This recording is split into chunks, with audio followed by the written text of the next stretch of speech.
찬송가 200장 찬송하시겠습니다. 달고 오묘한 그 말씀 찬송하겠습니다. 달고 오묘한 그 말씀, 생명의 말씀은 귀한 그 말씀 진실로 생명의 말씀이 나의 길과 믿음 밝히 보여주니 아름답고 귀한 말씀 생명샘이로다. 아름답고 귀한 말씀 생명샘이로다. 귀한 주님의 말씀은 내 노래 되도다. 모든 사람을 살리는 생명의 말씀은 값도 없이 받아 생명길을 가니 아름답고 귀한 말씀 생명샘이로다. 아름답고 귀한 말씀 생명샘이로다. 널리 울리어 퍼지는 생명의 말씀은 마음의 용서와 평안을 골고루 주나니 다만 예수 말씀 듣고 복을 받네. 아름답고 귀한 말씀 생명샘이로다. 아름답고 귀한 말씀 생명샘이로다. 아멘. 사도신경하심으로 우리의 신앙을 고백하도록 하겠습니다. 나는 전능하신 아버지 하나님 천지의 창조주를 믿습니다. 나는 그의 유일하신 아들 우리 주 예수 그리스도를 믿습니다. 그는 성령으로 잉태되어 동정녀 마리아에게서 나시고 본디오 빌라도에게 고난을 받아 십자가에 못 박혀 죽으시고 장사된 지 사흘 만에 죽은 자 가운데서 다시 살아나셨으며 하늘에 오르시어 전능하신 아버지 하나님 우편에 앉아 계시다가 거기로부터 살아있는 자와 죽은 자를 심판하려 오십니다. 나는 성령을 믿으며 거룩한 공교회와 성도의 교제와 죄를 용서받는 것과 몸의 부활과 영생을 믿습니다. 아멘. 오늘 하나님께서 우리에게 주신 말씀은 갈라디아서 1장 11절부터 24절 말씀입니다. 갈라디아서 1장 11절부터 24절 말씀입니다. 제가 봉독해 드리도록 하겠습니다. 형제들아, 내가 너희에게 알게 하노니 내가 전한 복음은 사람의 뜻으로 따라 된 것이 아니니라. 이는 내가 사람에게서 받은 것도 아니요 배운 것도 아니요 오직 예수 그리스도의 계시로 말미암은 것이라.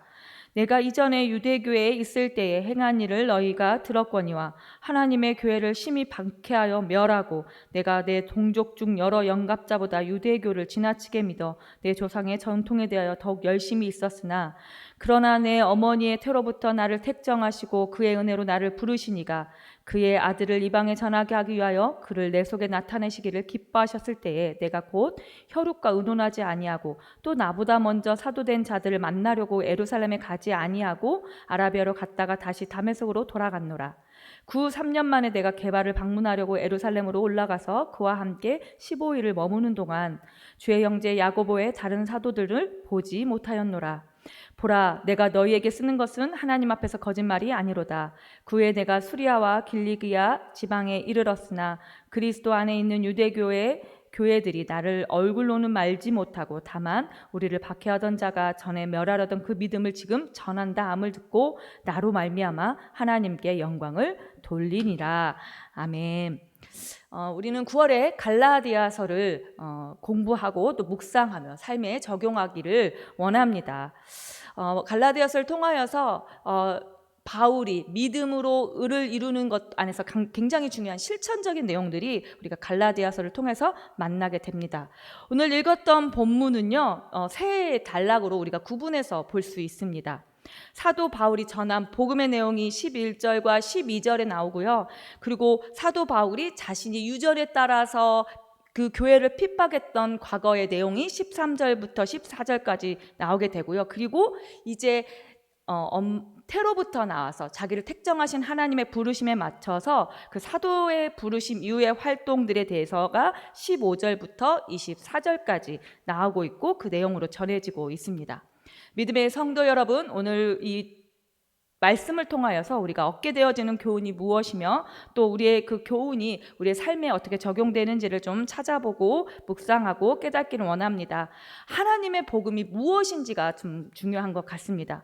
하나님의 복음, 그 복음이 제대로 된 복음, 바른 복음에 우리가 서 있는지를 먼저 점검하기를 원합니다. 그래서 오늘 바울도 1절, 2절에 또 그리고 계속적으로 11절, 12절에 복음의 내용을 좀 설명하고 있지 않습니까? 오늘 지금 갈라디아 교회에게 지금 바울이 편지를 써서 지금 자신이 전한 복음과는 달리 율법과 할례의 행위로 구원을 얻을 수 있다라는 그 갈라디아 지역에 지금 퍼져 있는 그 복음에 대한 다른 복음에 대해서 지금 경고하고 권면하고 있습니다. 바울이 전한 복음과는 다르게 믿음을 통해서가 아니라 유대인들이 지켰던 그 율법을 지켜야만이 또 유대인들이 행하였던 할례를 지켜야만이 구원을 얻을 수 있다는 그 주장에 대해서 지금 반박하고 다시금 정말 진정한 복음이 무엇인지를 지금 설명해주고 있다는 거예요. 다른 복음을 따르지 말라고, 복음으로 충분하다고, 복음 외에 다른 것으로는 채울 수 없다고 지금 경고하고 있는 것입니다. 사랑하는 믿음의 성도 여러분, 우리의 삶의 자리도 어떻습니까? 갈라디아 교회뿐만 아니라 오늘 우리의 시대 속에서도 예수 그리스도의 복음과는 다른 복음으로 널리 퍼져 있고 우리가 신앙 안에서 유기를 걷고 있지 않습니까? 비단 이단으로만 우리가 여기지 않으셔야 돼요. 우리의 교회 안에서도 본질적이지 않은 비본질적인 복음이 우리 안에 팽배하게 있음으로 말미암아 복음보다 더 앞서가는 것들이 얼마나 많은지를 찾아보시고 경계하셔야 한다는 겁니다. 바울이 당시에 다른 복음이라고 이 지칭한 가르침은 무엇입니까? 율법 준수 또 행위에 의한 구원이라는 것을 말하고 있습니다. 바울은요 11절과 12절에서 이렇게 이야기합니다. 형제들아 내가 너희에게 알게 하노니 내가 전한 복음은 사람의 뜻을 따라 된 것이 아니다. 이는 내가 사람에게서 받은 것도 아니고 배운 것도 아니고 오직 예수 그리스도의 계시로 말미암은 것이다 라고 말씀하고 있는 거예요. 갈라디아 교회에게 전한 복음은 어떤 사람들이나 사람의 전통이나 이것을 통해서 만들어진 복음이 아니라는 것을 이야기하고 있어요. 오직 예수 그리스도께서 친히 바울에게 또 계시하시고 드러내셔서 근거된 말씀이기 때문에 지금 바울이 자신이 증거한 복음이 제대로 된 복음이라는 것을 지금 계속 어필하고 있는 거예요. 복음이라는 것을 바울이 스스로 만들어냈다거나 아니면 뭐 누구로부터 배웠다거나 하는 게 아니라고 이야기하고 있는 거예요. 본인은 지금 예수 그리스도를 통해서 비롯되어졌다는 것을 지금 강력하게 강조하고 있습니다.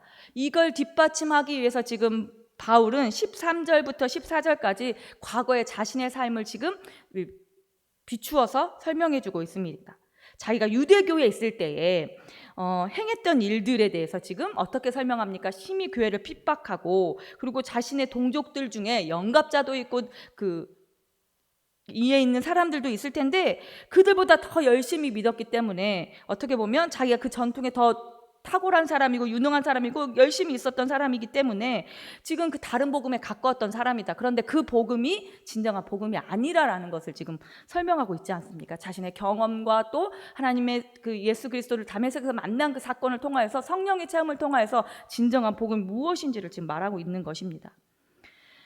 갈라디아 교회들에게 전해지고 있는 다른 어떤 복음의 어떤 대표적인 수요자였고 그렇다고 집행자였던 자신이 잘못된 오류였음을 지금 설명하면서 입증하면서 지금 바울은요 지금 자신이 의롭게 여겼던 과거의 어떤 그 복음의 삶에 근거하지 않고 지금 예수 그리스도로 통하여서 되신 계시가 진정한 복음이다라는 것을 계속적으로 변호하고 좀 강조하고 있습니다. 그것은 바로 다메섹 언덕에서 자신이 찾아오신 예수님의 말씀에 근거한 복음이었다라는 사실입니다. 그래서 그걸 설명하기 위해서 15절부터 24절까지 자신의 사도권에 대해서 지금 계속 변호하고 있고 또 증거하고 있습니다. 15절에 내 어머니의 태로부터 나를 택정하시고 그의 은혜로 부르신 이를 통하여서 자신은 이 복음을 듣게 되었다. 그래서 자신은요 12 제자들의 인정을 받아야 되는 복음 그리고 사도가 아니라는 것을 지금 강력하게 주장합니다. 친히 예수님께서 말씀하여 주시고 그 맡기신 예수님의 복음을 전하는 자기는 복음 전도자 그리고 사도이다라는 거예요. 자신의 권위는 그 사도의 권위는 그곳에서 나온다는 것을 이야기하고 있는 것입니다. 예수님께서 친히 명령하셔서 그분의 메시지를 전하도록 임무한 부여받은 사람이 바로 자신이고 그래서 자신이 사도임을 지금 그 권위가 있다는 것을 이야기하고 있지 않습니까? 사도라는 어떤 직접적인 의미가 무엇입니까? 보내심을 받은 자라는 뜻이 있습니다. 바울은 그렇다면 누구로부터지 보내심을 받은 자입니까? 예수로부터 친히 부르심을 받아서 또 보내진 사람이고 그가 바로 자신이 사도임을 입증하고 있습니다. 과거에 바울은 형편없는 삶을 살았습니다. 예수님을 핍박하고 교회를 핍박하던 사람이었습니다. 철저하게 다른 복음, 유대교의 전통을 수호하고 앞장섰던 사람입니다. 그런데 그렇게 자격 없는 자를 하나님은 택정하셔서 부르셨습니다. 그 부르심 앞에 변화된 다윗은 지금 얼마나 뜨거운 마음으로 그 바른 복음을 증거하기 위해서 자신의 목숨도 자신의 삶의 모든 것도 해로 여길 만큼 그 사도의 권위로 지금 서 있지 않습니까? 확신을 가지고 서 있지 않습니까? 그래서 그가 11절에 이런 고백을 합니다. 내가 전한 복음은 사람의 뜻을 따라 된 것이 아니고 사람에게서 받은 것도 아니고 배운 것도 아니고 오직 예수 그리스도의 계시로 말미암은 것이다 라고 이야기합니다. 믿음의 성도 여러분, 오늘 바울이 확신하는 것은 무엇입니까? 하나님께서 또 예수 그리스도의 계시를 통하여서 절대적인 그 부르심을 붙잡고 또 그렇게 살고 있지 않습니까? 예수 그리스도께서 주신 참된 권위 속에서 자신이 그 절대적인 부르심을 좀 붙잡고 살아가고 있는 그 모습이 바로 지금 바울의 모습이고 또 하나님께서 오늘 우리에게도 요구하고 계시는 참된 크리스찬의 모습이라는 것을 저는 말씀을 통해서 묵상하게 됩니다. 믿음의 성도 여러분, 여러분도 다시 한번 각자에게 허락하신 하나님의 부르심 앞에 서 있는지를 점검하시면서 내가 예수 그리스도를 통하여서 그 복음을 접한 자이구나. 그래서 그 복음을 접한 자로 변화된 삶을 살아가고 있구나. 나의 삶이 그래서 나의 언어가 나의 삶의 영역이 이 복음으로 말미암아 변화되어져 가고 있구나라는 것을 한번 살펴보셨으면 좋겠습니다. 그래서 그 부르심 앞에 있음을 감사하셨으면 좋겠어요. 그래서 바울은 어떤 다른 사람의 인정이 아닌 예수 그리스도의 인정으로 말미암아 얼마나 행복해하고 확신 가운데 자신의 달려갈 길을 가고 있는 우리에게 모습을 보여주고 있지 않습니까? 바울은 지금 예루살렘 교회에 있는 또 지도자들에게 자신을 굳이 가서 설명할 필요가 없다고 여기고 있습니다. 사람들에게 인정받는 것이 그다지 중요하다고 지금 여기지 않게 하고 있습니다. 행동의 어떤 자신의 동기나 어떻게 보면 삶의 근거나 또 삶의 지향점 모두 자신은 사람으로부터가 아니라 자신을 보내신 그 동행하시는 예수 그리스도를 통하여서 이루어졌다는 사실을 확신을 붙잡고 있기 때문에 더 기쁨으로 더 감사함으로 살고 있다는 거예요. 믿음의 성도 여러분, 우리는 참 그 인정이라는 감옥 안에 갇혀서 참 하나님의 선택에 그 하나님의 절대적인 부르심 앞에 망설일 때가 참 많습니다. 저도 끊임없이 인정 욕구 속에서 살아가는 연약한 저의 모습을 보면서 다시 한번 하나님이 기뻐하시는 존재로서의 삶, 또 하나님의 부르신 그 절대적인 사명 앞에 서 있는 삶을 또 이 새벽에 좀 강구하면서 좀 사모하려고 기도하려고 합니다. 세상에서 인정받으려 하지 않고 다른 권위에 기대지 않는 소망함을 가져보기를 소망합니다. 오직 한 분 예수 그리스도의 지시를 받아서 그분의 어떤 가리키는 방향을 향해서 믿음의 길을 걸어가는 저와 우리 모든 오늘이 소망교회 성도님들이 다 되어지시기를 소망합니다. 그렇게 오늘을 살아내시는 우리 성도님들이 다 되었으면 좋겠습니다. 그래서 지금 이 사도적인 삶을 지금 살기를 원하는 이 바울이 우리에게도 동일하게 사도적인 삶을 읽어가는 삶으로 살아가라고 말씀하고 있지 않습니까? 그거에 대해서는 반증이 지금 17절부터 24절까지 자기가 어떻게 표현합니까? 17절 말씀 한번 읽어볼까요? 또 나보다 먼저 사도된 자들을 만나려고 예루살렘으로 가지 아니하고 아라비아로 갔다가 다시 다메섹으로 돌아갔노라 라고 이야기하고 있습니다. 왜 아라비아로 가게 됐을까요? 그것은 그러니까 그것도 우리가 좀 설명할 필요가 있겠지만 그것보다 또 사도들을 만나려고 예루살렘을 가지 않은 그의 모습 안에서 굉장한 의미를 찾게 됩니다. 3년 뒤에 또 사역의 목적에 따라서 게바를 만나러 간 이 바울의 모습 안에서 하나님의 인도하심 따라, 하나님의 계획하심 따라, 자신의 사도의 부르심 따라 떠나는 묵묵히 하나님께서 원하시는 길을 걸어가는 바울의 모습이 저는 좀 이렇게 묵상되어지고 또 굉장히 큰 은혜로 다가옵니다. 3년 동안 그가 무엇을 했을까요? 아라비아라는 그 사막 지역에서 그는 무엇을 했을까요? 이제 예수 그리스도를 만남으로 말미암아 그가 이제 정말 복음의 사역자로서 얼마나 준비되고 훈련되는 기간이 그 안에 있었을까라는 생각들을 해보면서 우리가 우리의 모습 안에서도 하나님께 절대적인 부르심을 받은 자라면 그 부르심에 따른 어떤 목적이 맞는 삶을, 목적이 이루는 삶을 살아가는 것이 중요하구나라는 것을 깨닫게 됩니다. 오늘 하루하루의 삶이 흘러가는 삶이 아니라 쌓아지는 삶을 살기 위해서, 또 하나님이 원하시는 사도적인 삶을 살아가기 위해서 오늘도 우리는 애쓰면서 살아가야 되는 거구나라는 것을 알게 되어집니다. 그래서 그 바울이 아라비아 사막에서 분명히 여러 가지 훈련들을 했을 것 같습니다. 아주 뜨겁게 예수님을 체험하고 경험했을 것 같습니다. 때로는 조용하게, 때로는 격렬하게 좀 살아간 그 시간 속에서 자신이 삐뚤어지게 또 왜곡되게 바라봤던 복음을 재정비하고 또 자신의 삶의 모든 영역들을 좀 하나님 앞에 결산하면서 정리하면서 또 앞으로 달려갈 것을 좀 준비하고 있었지 않았을까? 저는 그렇게 한번 추정해 봅니다.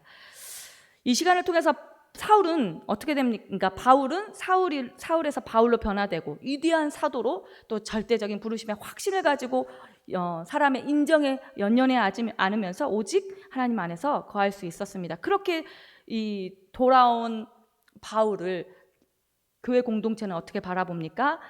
인정하는 그의 복음을 인정하고 있는 것을 우리가 봅니다. 그래서 다른 조건 없이 복음 하나, 예수 그리스도에 대한 복음으로, 그 복음으로 인하여서 그 교회 공동체를 인정한 복음 공동체가 되어진다는 사실을 생각해 보게 됩니다. 그래서 교회 안에 우리가 하나 되어짐이 무엇으로 하나 되어져야 함을 알게 됩니다. 가장 본질적인 것을 추구하고, 그래서 그 본질 외에 비본질적인 것들은 서로 연합하고 허용하고 용납하는 것들이 얼마나 중요한지를 또 이 사도들의 모습을 통하여서 배우고 경험하게 됩니다. 사랑하는 성도 여러분, 사도 바울을 부르셔서 결국에는 하나님의 놀라운 종으로 사용하시고, 그래서 그의 삶의 여정 가운데 또 동행하시고 또 붙잡아 주셨던 그 모습을 우리의 삶에 좀 비추어서 조명해보는 이 새벽이 되었으면 좋겠습니다. 좀 힘을 내어서 주님이 가르치시는 그 믿음의 우리의 그 목적지를 향해서 달려가시는 오늘 하루, 또 시작하는 하루가 되었으면 좋겠습니다. 하나님께서 여러분을 부르시고 또 귀한 사역 가운데 동참하게 하실 것들을 또 기대하시는 오늘 하루로 살아가셨으면 좋겠습니다. 진정 하나님이 나를 부르셨는지 그 택정하심을 확신하는, 또 확신하기 위하여 또 간구하는, 사모하는 기도의 시간을 가지셨으면 좋겠습니다. 그리고 그렇다면 그 절대적인 부르심 안에 확신하고 있다면 우리가 기도해야겠죠. 변화된 삶을 더 추구해야 할 것입니다. 추구하는 삶이 바로 하나님 앞에 영광된 삶을 살아가기 때문입니다. 말씀을 맺으려고 합니다. 사랑하는 믿음의 성도 여러분, 우리의 삶 속에서 우리가 추구해야 할 것은 무엇입니까? 사람의 인정입니까? 아니면 하나님의 부르심입니까? 분명한 삶의 목표와 또한 그 방향이 어디로 잡아야 합니까? 하나님의 부르심입니다. 내가 무엇을 위해서 살아가야 되는지를 늘 하나님께 물어보시면서 그 비전을 잃지 않고 살아가는 우리 성도님들이 다 되었으면 좋겠습니다. 그래서 삶의 현장에 우리의 변화된 어떤 태도를 통하여서, 또 언어를 통하여서, 또 행실을 통하여서, 우리의 또 마음의 씀씀이를 통하여서 과거에 그렇지 않았는데 이 부르심을 받은 예수 그리스도의 복음으로 변화된 삶의 자리가 또 하나님께 영광 올려드릴 수 있는 마음으로 또 행동으로 삶의 지경이 넓혀지는 우리 성도님들의 삶이 되기를, 하루가 되기를 간절히 축복하고 소망합니다. 기도하겠습니다. 하나님 아버지, 참으로 감사합니다. 우리를 하나님의 자녀 삼아주셔서 감사합니다. 구원받은 놀라운 하나님의 은총 안에 늘 날마다 살아가게 하여 주시고, 그 일상에서 변화된 삶을 통하여서 하나님께 영광 올려드리는 복된 인생 되게 하여 주시옵소서. 감사드리며 예수님의 이름으로 기도드립니다. 아멘. 우리 361장 1절 4절 찬송하시고 우리 주기도문으로 예배 마치겠습니다. 361장입니다. 기도하는 이 시간 주께 무릎 꿇고 우리 구세주 앞에 다 나가네. 믿음으로 나가면 주가 보살피사 크신 은혜를 주네. 거기 기쁨 있네. 기도 시간에 복을 주시네. 고난 내 마음 속에 기쁨 충만하네. 기도하는 이 시간 주를 의지하고 크신 은혜 구하면 꼭 받으리라. 의지하는 마음에 근심 사라지고 크신 은혜를 주네. 거기 기쁨 있네.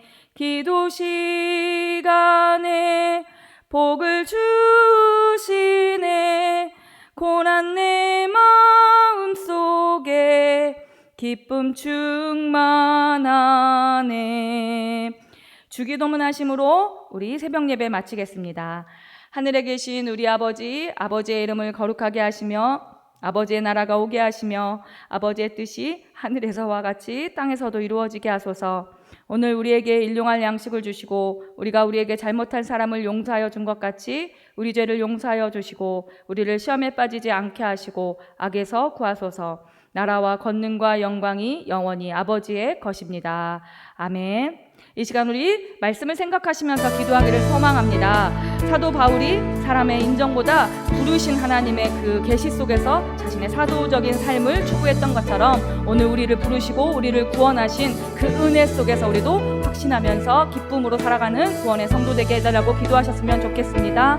우리 계속적으로 어려운 하나님 세상의 코로나와 또 아프가니스탄을 위해서 같이 중보하는 도고의 기도를 드리는 우리 성도님들이 다 되었으면 좋겠습니다. 오늘 이 소망교회 사역을 위해서 또 아픈 하루들을 위해서 같이 중보하며 기도해 주시고 각자의 기도 제목을 가지고 기도하며 이 새벽을 열기를 원합니다. 기도하겠습니다. 하나님 아버지 참으로 감사합니다. 우리 자녀 삼아주셔서 감사합니다. 구원받은 자녀로 우리 하나님의 통 안에서 살아가는 우리가 되게 하여 주시옵소서.